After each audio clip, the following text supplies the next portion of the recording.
am Dr. Mrinal Kanti Das. I am presently the President of Asian Heart Society. We are having a joint session of Asian Heart Society as well as Heart Failure Association of India uh, on heart failure itself.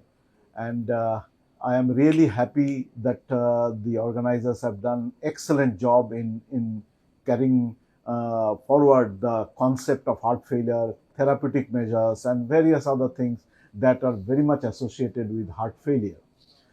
Now, the main topic is heart failure, and as you know that heart failure uh, is a disease or syndrome where there are few symptoms like shortness of breath and all. Along with that, when we put the few parameters like ejection fraction, when it is low, we call it heart failure with reduced ejection fraction, or when it is between 40 to 50, we call it heart failure with mid-range ejection fraction, and when it is more than 50, we call it heart failure with preserved ejection fraction.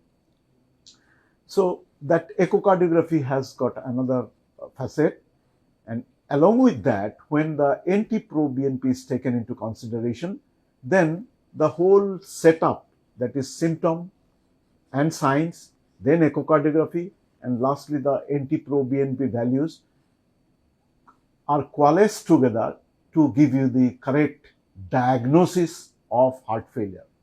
Now, once you diagnose heart failure, then you have the job to take care of the illness. Reason? Because heart failure is having a sort of mortality which is more than even the cancer. Many people are hyping the cancer. I'm not underhyping cancer, but heart failure is having more chance of mortality, and there can be acute heart failure, there can be chronic heart failure, acute decompensated heart failure, and all these have got very high mortality. That is why we must take care of heart failure, and the therapies that are now very much in vogue are 4 foundational therapies. That is, number 1 is ARNI, number 2 is SGLT2 inhibitor, number 3 is MRA antagonist, and then 4th drug is the beta blocker. Now, these 4 foundational therapies have reduced the heart failure mortality rate by about 50 to 60%. So that's a great achievement.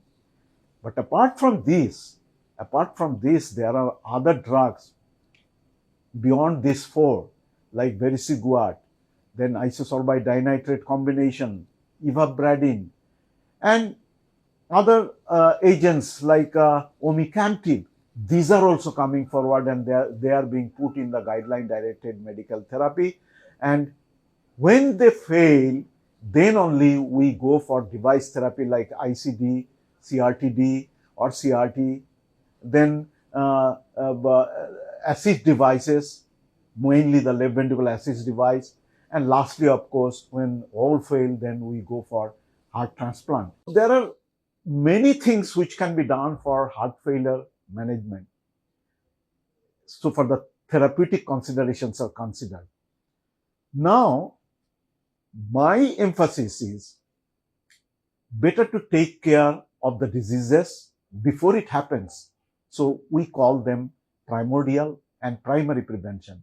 There are certain risk factors like hypertension, ischemic heart disease, rheumatic heart disease, then smoking, diabetes mellitus, dyslipidemia. So all these factors, along with that, the air pollution and also, the temperature variation that is happening across the globe are influencing the heart failure consequences. That is why we'll have to take preventive measures for taking care of this, and this might start even at the school level. So we call it primordial prevention. Even before the diseases happen, we are starting the prevention of the heart failure treatment. Then, of course, when we are having the diseases, then we'll have to do the secondary and tertiary care. with the four foundational therapy and beyond four therapy, as I have already highlighted. Now, what is peculiarity of the heart failure in Asia versus the Western counterparts? The peculiarity is that we are having the heart failure incidence or prevalence 10 years earlier as compared to the Western counterparts.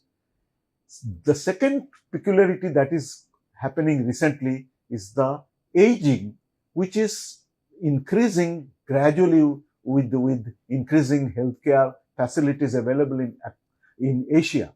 And this aging has got, again, much more association with the heart failure with preserved ejection fraction mainly, but they can lead to heart failure with reduced ejection fraction also. So we must take care of the aging with the right perspectives, means we should graciously give them the option to do the preventive works as well as the corrective measures.